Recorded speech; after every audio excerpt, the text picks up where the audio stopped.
ఇండియాలోనే #1 varicose veins hospital Avis vascular centre. నమస్తే రమగారు. నమస్తే జయ. రమగారు, కృష్ణాష్టమి కూడా ఉంది మనకి శ్రావణ మాసంలోని. కానీ ఎన్ని పండుగల గురించి మాట్లాడుకున్నాం, పర్వదినాల గురించి కదండి. శ్రావణ మాసం మొత్తం ఏదో ఒక విశిష్టత ఉంటూనే ఉంది. అవును. సో అందులో భాగంగా మనం కృష్ణాష్టమి, కృష్ణ పూజ, శ్రావణ బహుళాష్టమి, గోకులాష్టమి, అర్ధరాత్రి పుట్టాడు కృష్ణ పరమాత్మ. కృష్ణుడు పూజ చేసుకోవటం, ఎవరికి ఎంత శక్తి ఉంటే అంత చిన్న పూజ. కృష్ణాష్టకం చదువుకుని కృష్ణుడికి ఏదైనా, మనకి అబ్బాయి అవేవి లేవు మన దగ్గర, అటుకులు బెల్లం ఉంటే పెట్టుకోవచ్చు నైవేద్యం. అంతే.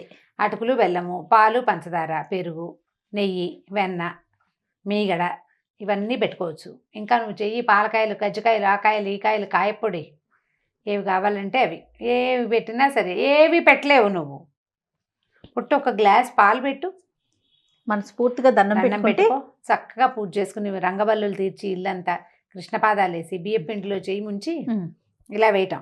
తర్వాత ఇట్లా అంటాం. అప్పుడు ఓ పాదం, కృష్ణుడి పాదం, బాలకృష్ణుడి పాదాలు వచ్చేలాగా ఇంట్లో పాదాలకి ముగ్గేసుకోవటం. ఇట్లా ఇట్లా గల్లుగల్లుగా ముగ్గేస్తారు. ముగ్గేసుకుని కృష్ణుడు లోపలికి వచ్చేలాంటి ఏర్పాటు చేసి ఆయనే నడిచొస్తాడని భావించి చక్కగా బోల్డ్ అన్ని చెప్పన్ భోగ్ సమర్పించటం. ఇన్ని రకాలు 56 నైవేద్యాలు, ఇన్ని రకాల నైవేద్యాలు సమర్పించటం. లేదా 9 నైవేద్యాలు, 11 నైవేద్యాలు, 18 నైవేద్యాలు, ఎన్నో సమర్పణ, బోళ్ళంత పని చేయటం. సాయంకాలం పూజ చేసుకుంటాం కృష్ణాష్టమికి. సాయంత్రం పూట, అష్టమి నాటి సాయంకాలం. రోహిణి నక్షత్రం కూడా ఒకసారి కలుస్తుంది, ఒకసారి కలవదు, కానీ అష్టమి నాడే చేసుకుంటాం, గోకులాష్టమి చేస్తాం.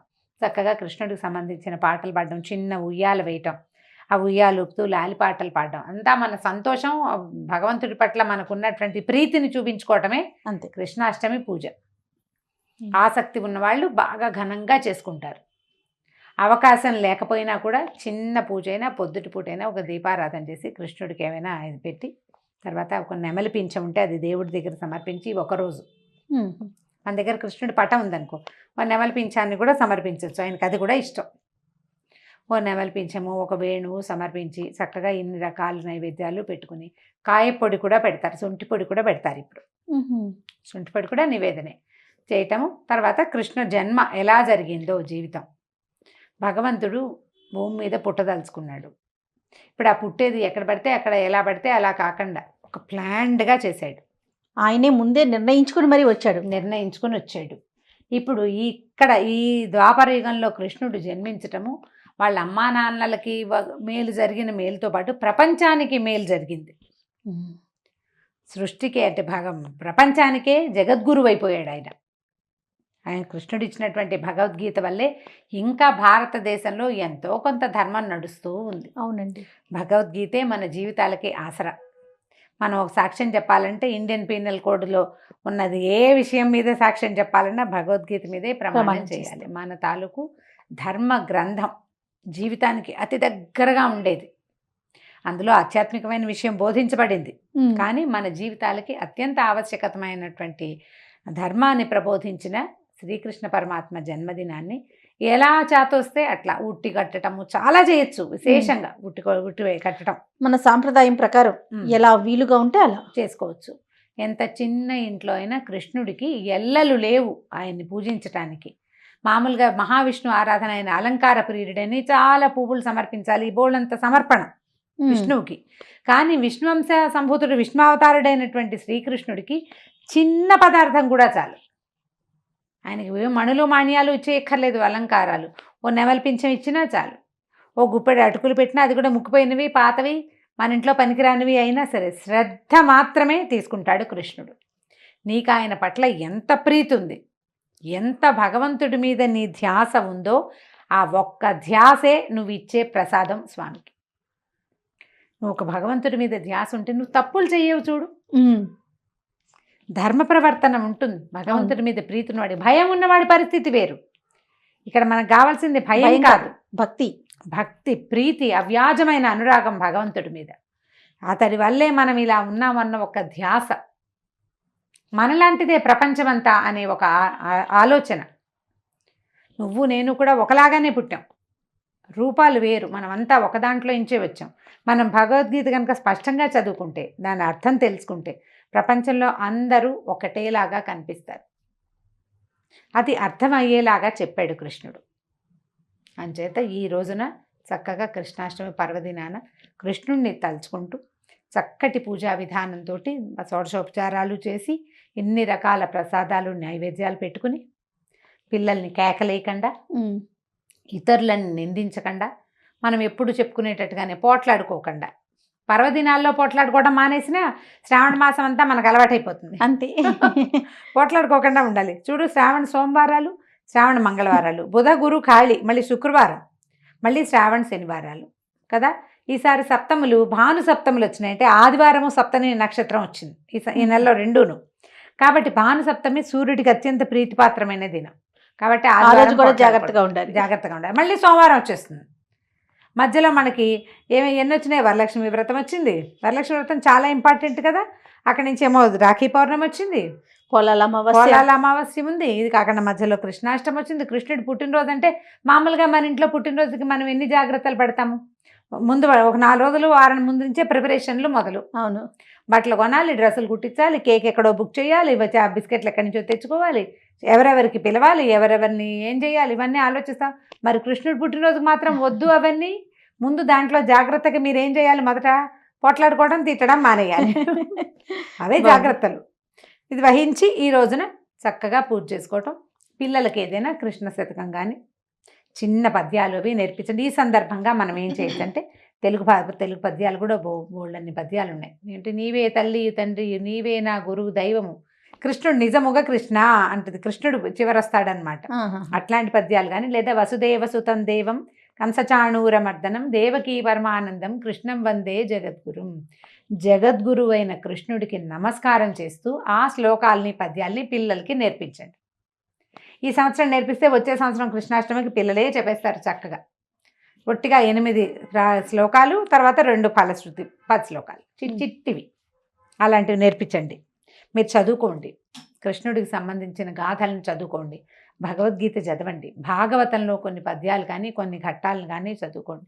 కృష్ణుడు ఎలా జన్మించాడు, ఎట్లా ఆయన ప్రస్థానపు నడక, ఏ విధంగా ధర్మ సంస్థాపనకి ఎట్లా ప్రయత్నం చేశాడు, దానికోసం ఆయన ఎన్ని రకాల ప్రయత్నాలు చేశాడు ధర్మాన్ని స్థాపించడానికి, ఎట్లా ధర్మం పక్కన నిలబడింది, ఆయన ఎట్లా నుంచున్నాడు, దాన్ని తలుచుకోండి. కృష్ణాష్టమి రోజున మనం చేయవలసింది అదే. మామూలుగా మన పిల్లలు పుట్టినరోజు నాడు మనం తలుచుకుంటూ ఉంటాం. ప్రెగ్నెన్సీ, డెలివరీ, ఆ రోజు ఏమైంది జ్ఞాపకం చేసుకుంటాం కదా, అంతా. అవునండి. అలాగే ఈ కృష్ణాష్టమి రోజున భగవంతుడు ఏ రకంగా మనుషుల కోసం ఎలా నేల మీదకి దిగాడు. ఒక తల్లికి పుట్టాడు, ఒక రాజకుమారుడిగా పెరగవలసిన వాడు ఒక కటకటాల్లో పుట్టడం, అక్కడి నుంచి పోయి మట్టిలో పొరలాడే, గోధూళిలో పొరలాడవలసిన అవసరం ఆయనకి ఎందుకు వచ్చింది? ఆయన అది ఎందుకు తీసుకున్నాడు? అక్కడికి వెళ్ళాడు. అది కూడా చూడు, భక్తులకి, ఆమె యశోదాదేవి పూర్వజన్మలో భక్తురాలు, ఆమెను కరుణించడానికే అక్కడికి వెళ్ళాడు. ఆ వచ్చిన ప్రతి రాక్షసుడిని సంహరించాడు. దుష్ట శిక్షణ చేస్తూనే ఉన్నాడు చిన్నప్పటి నుంచి. అవును. క్రమంగా పెరిగాడు. మళ్ళీ వాళ్ళ అమ్మ దగ్గరికి చేరాడు, సొంత తల్లి దగ్గరికి చేరాడు. బాల్యచేష్టలేవి ఈవిడ చూడలేదు. బాల్యచేష్టలన్నీ ఆవిడెవరో అదృష్టవంతురాలు, ఆవిడ చూశారు, ఆవిడకి దక్కినాయి కదా అవి. ఇట్లా ఇలా కృష్ణగాథల్ని తలుచుకోండి, కృష్ణుని లీలా విశేషాలని తలుచుకుని చక్కగా పూజ పరిసమాప్తి చేయండి. ప్రసాదం అందరికీ వినిమయం చేసేందుకు పెద్దగా అవకాశం లేదు కాబట్టి కొంచెం కొంచెం చేసుకోండి. 2 ప్రసాదాలు చేసుకున్నా సరే, చేయలేని స్థితి అలవాటు లేకపోతే ఒక్క గ్లాసెడ్ పాలల్లో కాస్త పటిక బెల్లం కానీ పంచదార బెల్లం కానీ వేసి నైవేద్యం పెట్టుకోండి. ఆరగింపు చేయటం, కృష్ణుని తలుచుకుని చక్కగా కృష్ణాష్టమి జన్మదినాన్ని, కృష్ణుని యొక్క జన్మదినాన్ని హ్యాపీ బర్త్డేగా చేసుకెళ్ళిపోండి ముందుకి. రమగారు, ఈ సందర్భంగా కృష్ణుని యొక్క లీల ఒకటి మన ప్రేక్షకులకు అందిద్దామండి. దామోదర లీల చెప్దాం. అలానే కృష్ణుడు అల్లరివాడు చిన్నప్పటి నుంచి. ఏం చేసేవాడు? వాళ్ళ ఇంటికి వీళ్ళింటికి వెళ్ళిపోతుంటాం. వాళ్ళ ఇంట్లో వెన్న తినేయటం, వీళ్ళ ఇంట్లో పాలు తాగేయటం, వాళ్ళ దూడని పాలకి వదిలేయటం, తను వెన్న తినేసి ఆ వెన్న తీసుకెళ్ళి ఆ ఇంటి ఆవిడ కోడలు మూతికి పూసేసేయటము, పక్కపక్కన పడుకున్న వాళ్ళకి జళ్ళు ముడేసేయటము, కోతి పనులు అంతా అల్లరి చేస్తూ ఉండేవాడు బాగా. అయితే వాళ్ళ అమ్మకి అందరూ వచ్చి చెప్తున్నారు ప్రతి వాళ్ళు, ఏమి పిల్లాడు ఇట్లా అల్లరి చేస్తున్నాడు, ఏం పిల్లాడమ్మా, మేము పళ్ళైపోతున్నాం మీ పిల్లాడితోటి, అసలు ఈ ఊళ్ళో ఇంచే వెళ్ళిపోతాం అని. అసలు ఎంత బాగుంటాయి. ఓయమ్మ నీ చిన్ని కుమారుడు, మా ఇంటను పాలు పెరుగు మన నీడమ్మా, ఇలాంటి పద్యాలు. మా ఇంట్లో పాలు పెరుగు బతకనిట్లేదు, పిల్లాడు చచ్చిపోతున్నాం, ఇక్కడి నుంచి వెళ్ళిపోతామన్నారు. అనేసరికి ఆవిడ విసుగు పుట్టింది, పిల్లాడు అల్లరి ఎక్కువైపోయిందని. కేకలేసింది. సరే ఏమైంది, ఇప్పుడు వెన మజ్జిగ చిలుక్కుంటుంది. మజ్జిగ చిలుకుతుంటే పిల్లాడు గబగబా వచ్చాడు. ఇప్పటికి 4-5 ఏళ్ల వాడు, తల్లిపాలు తాగే అలవాటు ఉన్నది ఇంకా పోల. రా పాలిద్దు కానీ నాకు అని పిలిచాడు. పిలిచేసరికి వెన్న చిలుకుతున్నాను ఉండు అన్నది. వినలేదు. సరే ఒళ్ళో వేసుకుంది. ఆ వెన్న పక్కన పెట్టింది, ఒళ్ళో పెట్టుకుంది. ఇంతలో ఏమైంది, పొయ్యి మీద పాలు పెట్టింది, పాలు పొంగిపోతున్నాయని ఒళ్ళో ఉన్న పిల్లాడిని దింపేసింది. నిజానికి వీళ్ళకి పాలు అవసరం కాదు, మామూలుగా అన్నం తినేసే పిల్లవాడు. అదొక అలవాటుగా తల్లిపాలు తాగే అలవాటు ఉన్న పిల్లలు ఉంటారు కదా. ఈవిడేం చేసింది, పాలు పొంగిపోతున్నాయని బలవంతంగా ఈ పిల్లాడిని దింపేసింది ఒళ్ళో ఇచ్చి. వెళ్ళు నువ్వు ఉండు అని అనేసరికల్లా ఈవిడ లేచి వెళ్ళిందా, ఈయనకు ఒళ్ళు మండిపోయింది. వెళ్ళిపోయిందని కోపంతో ఏం చేశాడు, పక్కన కర్ర తీసి మజ్జిగ కుండ పగలగొట్టేశాడు. పగలగొట్టేసి ఇంత వెన్న తీసాడు, అందులో మజ్జిగ వెన్న పడింది. వెన్న తీసాడు, అక్కడి నుంచి పట్టుకెళ్ళి కోతి పిల్లలు ఏవో కనపడితే వాటికి తినిపిస్తున్నాడు. ఈవిడ ఆ పాలు దించి వెనక్కి వచ్చేసరికి ఏముంది, ఇల్లంతా మజ్జిగ వెన్న ముద్దలు అక్కడక్కడ తేలుతూ. తీరా కొడుకేడని వెతుక్కుంటే ఓ మూల కూర్చున్నాడు, ఓ గట్టు మీద అక్కడున్న కోతి పిల్లకి వెన పెడుతున్నాడు. వీడి మూతి నిండా వెన్న ఉంది, పిల్లాడి మూతి నిండా కోతికి కూడా పెడుతున్నాడు. ఆయనకు ఒళ్ళు మండిపోయింది. ఇంత పిచ్చెల్లరి చేస్తావు నువ్వు, అందుకే వాళ్ళంతా ఈ ఊళ్ళో నుంచి వెళ్ళిపోతామంటున్నారు. పట్టు నిన్ను ఇట్లా కాదు, నిన్ను కట్టేస్తాను, నువ్వు ఇక్కడ ఉండాలంతే. ఇప్పుడు ఇక్కడ తిన్నావా, పాలు తాగేవు, పొద్దున్న తిన్నావు, పాలు తాగేవు, ఇవన్నంతా తినేసావు, మళ్ళీ వాళ్ళు ఎవరింటికో వెళ్ళి ఏదో ఒకటి చేస్తావు నువ్వు. వాళ్ళతో పడలేకపోతున్నానని ఏం చేసింది, అటు ఇటు వెతికి ఒక తాడు పట్టుకొచ్చింది. మామూలుగా ఈ వెన్న చిలికేటప్పుడు కవ్వాల వాటికి ఇంత పొడుగు తాళ్ళు ఉంటాయి. ఒక 3 చుట్లేసి 2 కొసలు పట్టుకుని ఇట్లా తిప్పడానికి ఆవిడ ఏం చేస్తే ఒక కవ్వపు తాడు తీసి నడువు కట్టి రోల్కేసి కడదాం అనుకుంది. ఈ కట్టబోతే ఆ నడువుకి తిరగటల్లా. ఇంత పిల్లాడు ఎంతున్నాడు, 4-5 ఏళ్ల వాడు, ఎంత బొజ్జ ఉంటుంది, ఎంత కాస్త బొద్దుగా ఉన్నా చిన్న బొజ్జ. ఈ తాడు తిరగదే, ఇంకో తాడు తెచ్చి దీనికి ముడేసింది యశోదాదేవి. మళ్ళీ ముడైపోయింది, ఇంకా రాలా. ఆవిడకి అర్థం కావటల్లా. పిల్లాడు చూస్తే చిన్న పిల్లాడు, వీడి నడుము ఎందుకు తిరగటం లేదు, నడుము బొజ్జ చుట్టూ తిరిగి రావాలి కదా, తాడు రావటలా. ఇంకా తెచ్చింది, ఎన్ని తాళ్ళు తెచ్చినా ఈ నడుము చుట్టూతా తిరగటం లేదు. ఆవిడకి ఆయాసం కోపం వచ్చేసింది. పైగా పని చేసుకుంటూ ఉంది. గబగబా లేచి పాల కోసం వెళ్ళిందా. ఈ హైరానికి ఆవిడ ఎగశ్వాస వచ్చేస్తోంది. ఎప్పటికీ తాడు ముడిపడట్ల, తాడు నడుము తిరగటం లేదనమాట. నడుము తిరిగి రావాలి కదా. ఈ దామ ఉదరుడు కట్టబడినటువంటి బొజ్జ కలిగిన వాడు. ఎంతసేపు ప్రయత్నించినా ఆవిడికి ఆయాసం వచ్చి విసిగిపోయిన తర్వాత అప్పుడు వదిలేశాడు. అమ్మ పాప అమ్మ బాధపడుతోందని ఊరుకున్నాడు. తాడు కట్టనిచ్చాడు. కట్టిన తర్వాత ఏం చేసింది, అక్కడ ఉన్న ఒక రోలు కట్టింది. కదలకుండా కూర్చో ఇక్కడ అని చెప్పి ఆవిడ పని చేసుకోవడానికి వెళ్ళిపోయింది. ఇక తోస్తుందా ఈయనకి, కాసేపు అటు ఇటు చూశాడు. ఆ పిల్ల కోతలు అక్కడ వెన్న తిన్నాయి, అవి వెళ్ళిపోయినాయి. వాటి కోసమని బయలుదేరాడు. అవి రోలు లాక్కుంటున్నాడు తనతో పాటు. రోల్ అంటే బరువైన వస్తువు, మరి చిన్నదిగా ఇంత ఉండదు, కింద పెద్ద మట్ట ఉండి పైకి రోలు ఉంటుంది. ఈ ఊపు ఈ బరువుకి ఆగటానికి కింద మట్టం పెద్దదిగా ఉంటుంది. అవును, అంత పెద్ద దాన్ని లాక్కెళ్ళిపోయాడు. ఆ లాక్కెళ్తూ ఏం చేశాడు, దూరంగా చెట్లు ఏవో ఉంటే ఆ చెట్ల మధ్యలో నుంచి లాగేశాడు. మద్ది చెట్లు ఉన్నాయి అక్కడ 2, చాలా పెద్దవి, పాతవి, ఎప్పటివో ఆ చెట్లు. ఆ చెట్ల మధ్యలోకి వెళ్ళి దూరేశాడు. పిల్లాడు ఎందుకు పాకుండా నడుచుకుంటూ లాక్కొని పోయాడు. మరీ పెద్దగా మా నడకరాని పిల్లవాడు కాదు, 4 ఏళ్ళు వచ్చినాయి కదా. దాంట్లోంచి అవతలకి వెళ్ళిపోయాక దాన్ని ఇట్లా బలంగా లాగడానికి ప్రయత్నం చేసేసరికల్లా ఆ రోలుకి ఏమైంది, ఆ రోలు మధ్య భాగం ఉంటుంది కదా, అది మధ్యలో ఇరుకుని రోలు అటు ఇటు కాయలు కొసలు ఉంటాయిగా, అవేమో చెట్లకు కాసేసిన చెట్ల మధ్యలో ఉంది. దాన్ని లాగేసరికల్లా చెట్లు భెళ్ళున విరిగి పడిపోయింది. విరిగి పడంగానే ఆ 2 చెట్లలోంచి కుబేరుని కుమారులైనటువంటి నలకూబర మణిగ్రీవులు, 2 మణికంధర్లు, మణిగ్రీవుడే బయటకు వచ్చారు. 2 గంధర్వులు. వాళ్ళు ఎప్పటి నుంచో ఈ మద్ది చెట్లుగా పడున్నారు. నారద మహర్షి శాపం వల్ల ఇలాగా మోటుగా ప్రవర్తించారని చెట్లై పడిపోయి ఉండండి అని శపించాడు. ఆ మద్ది చెట్ల 2 మధ్యలోంచి లాగేశాడు. ఇది కాస్త పడిపోయి విరిగి వాళ్ళకి శాపావసానమైంది. కృష్ణుని యొక్క బాల్య లీలలతోటి శాపావసానం జరిగింది. వాళ్ళిద్దరూ వెళ్ళిపోయారు. ఈ పెళ్ళుమని మోత వినబడింది. పిల్లాడికే ఉవ్వమని కేక పెట్టాడు. మరి బాలుడు కదా, పెద్ద కేక పెట్టి ఏడవటం మొదలుపెట్టాడు. వాళ్ళ అమ్మ పరిగెత్తుకుంటూ వచ్చింది. జనాలంతా పెళ్ళాడుతూ, చెట్లు పడిపోతే చిన్న శబ్దం రాదు కదా, అందరూ చేరారు. ఆ చెట్ల మధ్యలో ఉన్న రోలుకి కట్టున్న పిల్లాడు గబగబా ఒడిదేశారు. ఇంకా నయం, ఈ చెట్టు కనుక పిల్లాడి మీద పడితే ఏమైనా ఉందా, చెట్లకేం అది ఏనాటివో ముసిలి చెట్లు, అవి అసలు కొసలు లేచున్నాయి. ఏదో లాక్కెళ్ళాడు బలంగా, తగిలి పట్టు వదిలేసినాయి. అంతేగాని చెట్లని లేపటం బాలుడు వల్ల అవుతుందా అని అనిపించాలి వాళ్ళకి. అలాంటి విష్ణుమాయలోనే, కృష్ణమాయలోనే వాళ్ళందరినీ ఉంచాడు ఆయన. బాలుడికి ఇలాంటి శక్తి ఏమిటి అని వాళ్ళని ఆలోచించనివ్వాలి. ఇంత పెద్ద రోల్ ని ఎలా తీసుకెళ్లాడు అన్న ఆలోచన కూడా రాలా ఆవిడికి. ఏదో లాక్కెళ్ళాడు అంతే. అంతే. ఆవిడ ప్రతిసారి జరిగింది మర్చిపోతూ ఉండేది. ఆవిడే కాదు, ఆ గోకులంలో ఉన్న వాళ్ళందరూ అంతే.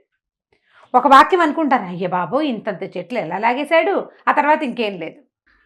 ఆ వాక్యం అవ్వంగానే ఇక తర్వాత వాళ్ళకి ఇది అసాధ్యమని, ఈ పిల్లాడు ఇలా అలా రీజనింగ్లోకి కానీ లాజిక్లోకి కానీ వాళ్ళని వెళ్ళనివ్వాల. ఎప్పుడు ఆ మాయలోనే ఉంచేవాడు. కాబట్టి ఆయన చిన్నప్పుడు అన్ని లీలలు చేశారు.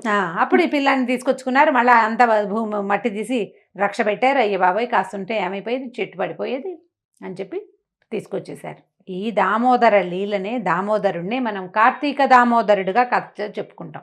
కార్తీకంలో ప్రార్థించవలసిన వాడు నడుముకి కట్టబడిన తాడు కలిగినటువంటి కృష్ణ పరమాత్మ. కార్తీక మాసంలో దామోదరుడే స్వామినే తలుచుకోవాలి. నామధేయం కార్తీక దామోదరుడు అని చెప్తారు.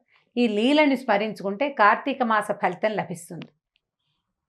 భగవంతుడు భక్తులకి ఎట్లా దొరుకుతాడంటే ఆయన్ని కట్టగలిగే సాధనమే లేదు ప్రపంచంలో. ఆయనకి రూపం లేదు. అటువంటి వాణ్ణి తన ప్రేమతో ఒక తల్లి కట్టేసింది అనమాట.